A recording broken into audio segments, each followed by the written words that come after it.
All right. Thanking God the Father, the Son, and the Spirit once again for letting us start another book of the Bible or another letter, one of Paul's epistles. This time, Philippians, as Paul is going to seem to take a much more chill, for lack of a better term, a much more chill tone in a much shorter letter than the ones that we have seen him write to churches in Rome, churches in Corinth, that's it, Galatians, and also in Ephesus. In a lot of ways, he's not going to seem to have to deal with as many problems in talking about the church at Philippi as I would like to.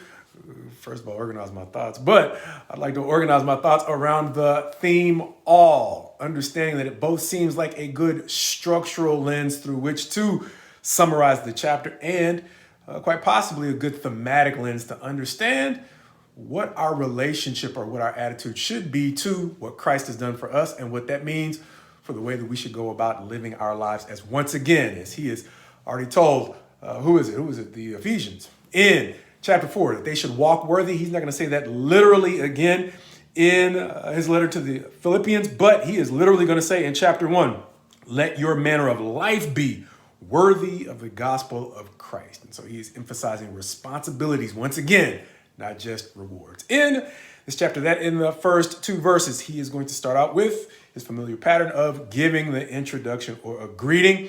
This time it's going to include grace and peace, greetings that he's familiar with giving, but this is going to link to chapter 4, where he is going to talk about the peace that God provides has everything to do with the things that they practice, understanding that as he wrote to the church at Corinth, they should imitate Paul as he imitates Christ, not because he's an apostle, but because he is following the pattern that Christ has set for him, as Paul got in the habit of doing, qualifying his opinion as apart from the laws of God. Likewise, he didn't say just imitate me because, once again, because I'm Paul, or I'm Paul an apostle, but imitate me as I properly represent what Christ has called us to be. And when he is talking about in chapter 4, his desire that the peace of God go with them, he is going to talk about that being linked to them agreeing to embrace the practices that go along with properly representing God. As in verses 3 through 11, he is going to talk about all of them as apart from, like we said, some of the problems that he might have had to deal with in Rome, understanding that in Rome, he had to help them remember that you're not going to get to act like pagans and then be blessed like God's righteous people. So you can't do whatever you want and then have God treat you like you're special or treat you like you're actually doing what's right.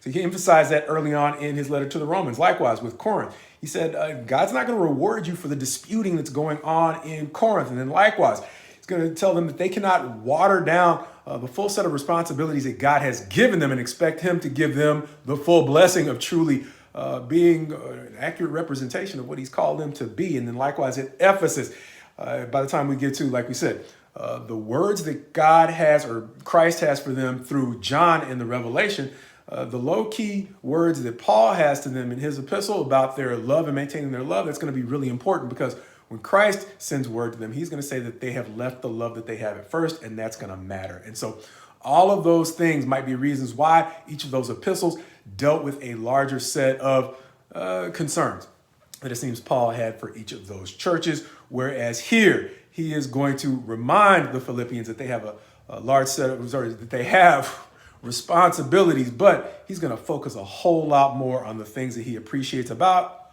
all of them, as he is going to say that because he is in verse 6, sure that Christ will bring, or God will bring to completion the work that is begun in them. He is going to say it is right for him to feel that way. Understanding that he's not talking about some guarantee that they have from God, that much like we said before, that their justification means that their sanctification is not necessary. No, he is simply confident that the church at Philippi is well on its way to being sanctified, as we have distinguished it from justification, a past tense term that also embraces that real present tense responsibility to be sanctified.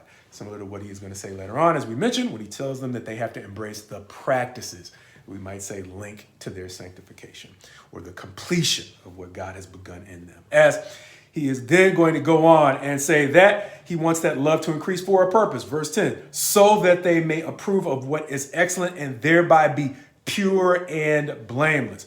going on in verses 12 through 18. He is likewise going to talk about that whole concept of all as he shifts to talk about his imprisonment, reminding me of what he said in Romans 8 when he talked about the way that all things work together for the good of those who love the Lord and are called according to his purpose.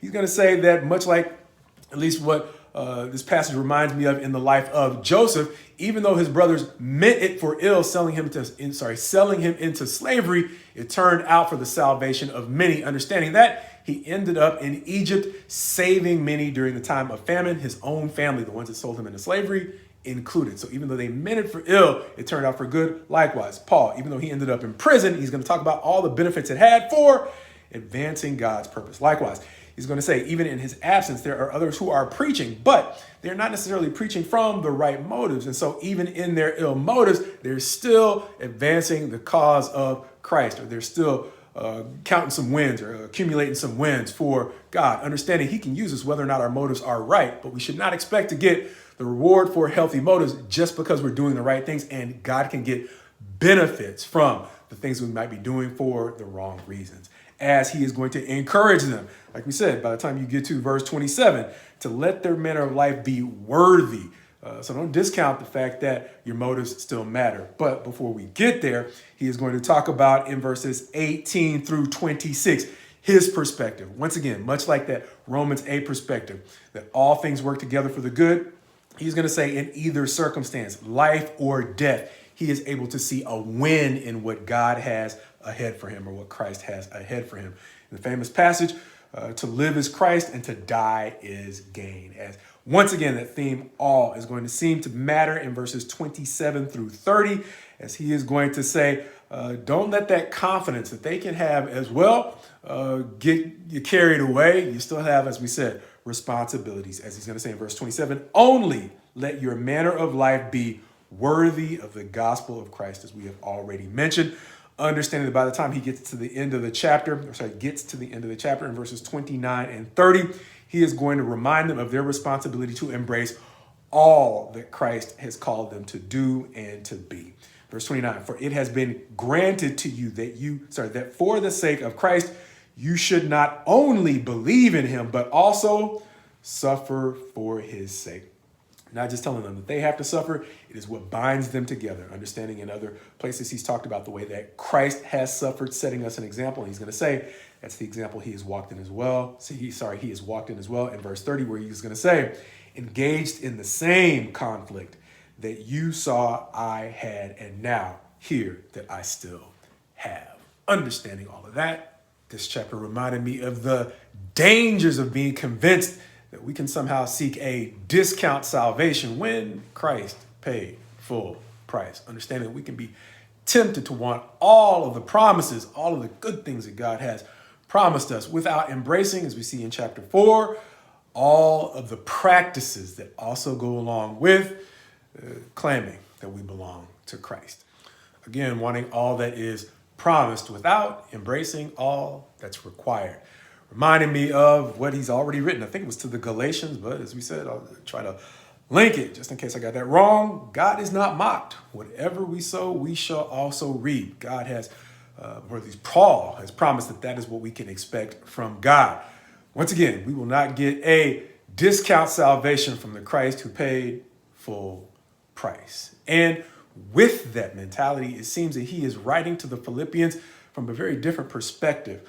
Unlike previous letters where he's wishing that he could have written to the Corinthians as mature people. He's talking about the need, some of the places to talk to them or feed them with milk as opposed to solid food. It seems that the letter to the Philippians is one where he is writing to people who already have integrity without having to persuade them that it's important to have integrity. And with that, the rest of Philippians seems to offer advice as to how they can effectively grow and avoid pitfalls. Maybe more or less in the tone of a mentor writing to a mentee who is willing to listen and accept the counsel, having already done quite well. So that's just my impression, but the tone of Philippians really reminds me of what some of the Proverbs say about the distinction between wisdom and folly, understanding the way in which wisdom accepts even harsh rebuke well, whereas folly is a different issue, which once again, may help us understand not only why the letter to the Philippians is